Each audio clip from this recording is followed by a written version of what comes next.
శాస్త్రంలో ఆవిడ అలా కనపడి ఒక్క అమ్మ అనేకమైనటువంటి పనులు చేస్తుంది. మీరు చూడండి, అమ్మే సృష్టి చేసింది, మీకు కడుపులో పెరగడానికి అవకాశం ఇచ్చింది.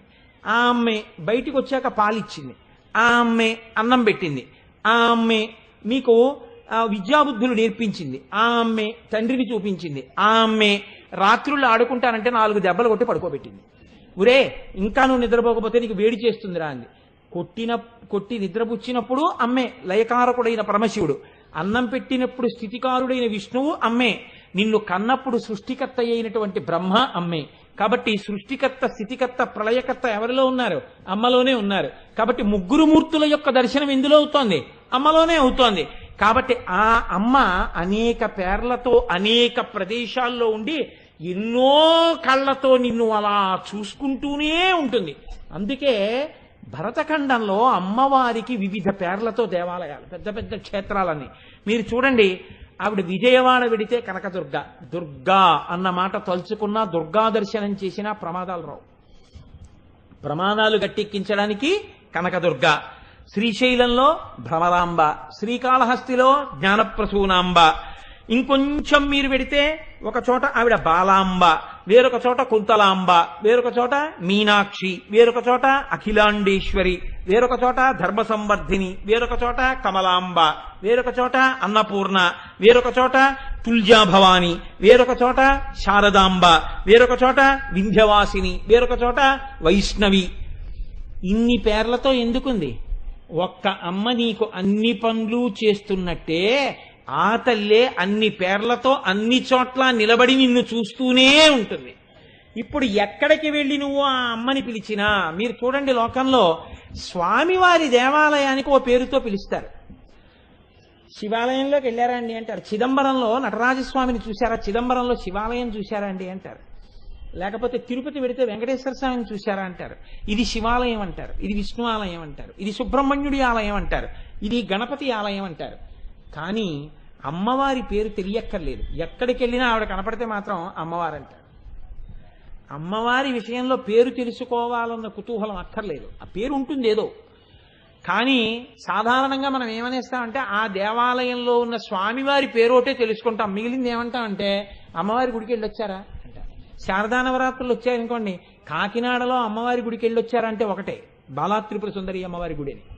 ఎందుకని? పట్టణానికి అధిదేవత ఆవిడే. ఆవిడ నూకాలమ్మ. కాబట్టి అమ్మవారి గుడికి వెళ్ళారా అంటారు. గుళ్ళోకి వెళ్ళి అమ్మవారి గుడికి వెళ్ళారా అంటే ఆ గుళ్ళో ఏ దేవత ఉన్నా సరే ఆవిడ అమ్మవారే. కాబట్టి అమ్మ అన్న పేరు అసలు పేరు, మిగిలినవి ఆవిడ ప్రకటించేటటువంటి విభూతి రూపంగా ఉంటుంది. ఉండి ఎక్కడెక్కడ ఉన్నా అమ్మగా ఉంటుంది. ఈ అమ్మతనంతో ఇన్ని రూపాలతో ఉండడం, ఇన్ని పేర్లతో ఇన్ని రూపాలతో మిమ్మల్ని రక్షించుకోవడమే. ఆమె మీరు ఆడుకుంటుంటే అన్నం వండుకుంటూ బాల్కనీలోకి వచ్చేసారి చూస్తుంది, సరిగ్గా ఆడుతున్నాడా, ఏమైనా గోళ్ళవి ఎక్కుతున్నాడా, వీడికి దెబ్బలు తగులుతాయని. అలా చూసుకుంటున్నప్పుడు ఆ తల్లి విశాలాక్షి, ఇంత కళ్ళతో ఎక్కడున్నా రక్షించుకుంటోంది. ఆ తల్లి వాడు పిల్లాడు పుస్తకం పట్టుకుని అమ్మలా వెళ్ళిపోయింది కదా అని మెల్లిగా పేపర్ తీసి ఎవరెంత స్కోరు కొట్టారో చదువుకుంటున్నాడు అనుకోండి, ఆ అమ్మే వచ్చి చెవి మిలిపెట్టి చాలే దిక్కుమాల క్రికెట్ 365 రోజులు ఉంటుంది మిమ్మల్ని పాడు చేయడానికి అని వీపు మీద 2 దెబ్బలు కొడుతుంది. ఇప్పుడు కొట్టేది ఎందుకు కొట్టింది? వాడు వృద్ధిలోకి రావడానికి. ఇప్పుడు ఆవిడ అఖిలాండేశ్వరి, పరిపాలకురాలు. ఆమె నాన్నగారి పక్కన కూర్చుని, ఏమంటే మన ఇద్దరం సినిమాకి వెడదామని ఎంతో సంతోషంగా మాట్లాడుతూ ఉంది. ఇప్పుడు ప్రసన్నురాలైన నా అమ్మ దగ్గరికి వెళ్ళి, అమ్మ నేను కూడా సినిమాకి వస్తానమ్మా అని అడగడం తేలిక, నాన్నగారిని అడగడం భయం. ఆయన ఏ స్లిప్ టెస్ట్ లో మార్కులు బాగా రాలేదో చెప్తాడు అప్పుడు. అందుకని నా అమ్మని అడగడం తేలిక. అందుకని ఇప్పుడు నాన్నగారి పక్కన ప్రసన్నురాలిగా కూర్చున్న అమ్మ శివకామ సుందరి. నీకు ఒక్కొక్క పేరుతో ఒక్కొక్క అనుగ్రహం ఇస్తోంది. ఆ అనుగ్రహం ఇచ్చే పేరు నీకు తెలియకపోవచ్చు, పేరు తెలియకపోయినా ఆవిడ అమ్మే. కాబట్టి ఇన్ని పేర్లతో ఉన్నది అమ్మతనంతో ఉంది. ఆవిడ అమ్మతనంతో ఉంది అన్న ప్రధాన నిర్ధారణ ఈ అమ్మ అన్న మాట మాత్రం రేపు పేరులో పోదు. ఈ అమ్మ అన్న ప్రధానమైన పేరు వడ్డాణంతో ఉంది, నాభిబంధంతో.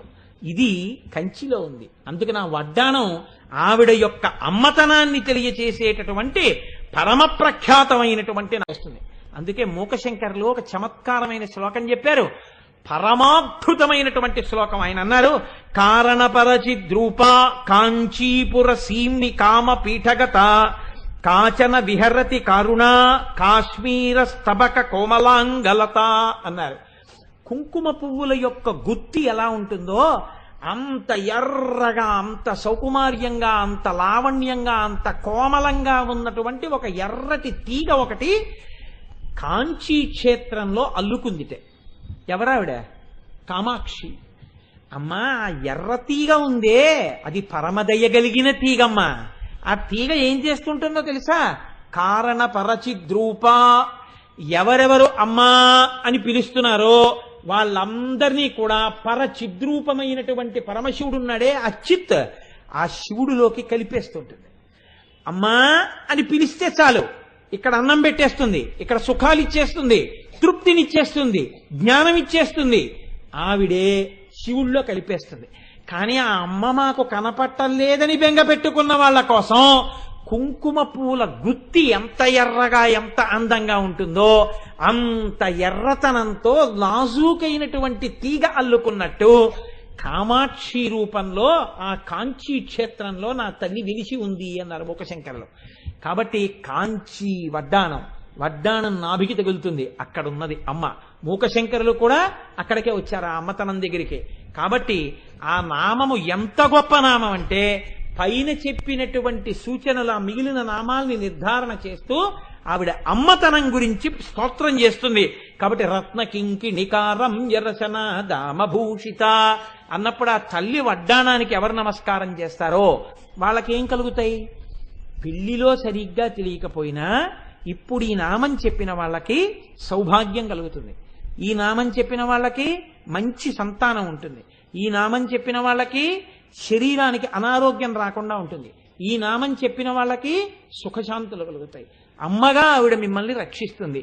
అంత పరమోత్కృష్టమైనటువంటి నామాన్ని ఇవాళ వసంత పంచమి రోజున ఆ తల్లి నా చేత చెప్పించి, ఏమి చేతకాక నేను చెప్పినా అయ్యో ఏదో చెప్తున్నాడు విందామని ఇంత భక్తితో మీరు విన్నారు, మనందరినీ ఆ తల్లి తరింప చేసినందుకు ఆ అమ్మ పాదములకు నమస్కరిస్తూ, ఇంత గొప్ప తిథి నాడు ఇవాళ సరస్వతీ రూపాన్ని దర్శనం చెయ్యాలి అని చెప్పింది శాస్త్రం. అందుకే ఇవాళ నేను మూకశంకరుల శ్లోకం కూడా చెప్పా. గోపాలకృష్ణ గారు ప్రత్యేక శ్రద్ధ తీసుకుని అమ్మవారిని ఇవాళ సర్వశుక్లా సరస్వతిగా అలంకారం చేయించారు. ప్రత్యేకం వెంకటరమణ గారు వచ్చారండి. వెంకటరమణ గారు ఇవాళ అక్కడి నుంచి వచ్చి చేశారు అలంకారం. సరస్వతిగా విరాజమానమై ఉంది. వసంత పంచమి నాడు సరస్వతీ దర్శనం కన్నా భాగ్యహేతు ఇంకోట్లేదు. లలితా సహస్రం జరుగుతూ ఉండగా తల్లి అటువంటి అలంకారంతో ఉంది. ఒక్కళ్ళు కూడా ఈ అవకాశాన్ని విడిచిపుచ్చుకోకుండా సరస్వతీ దర్శనం చేసుకుని ఇంటికి వెళ్ళండి.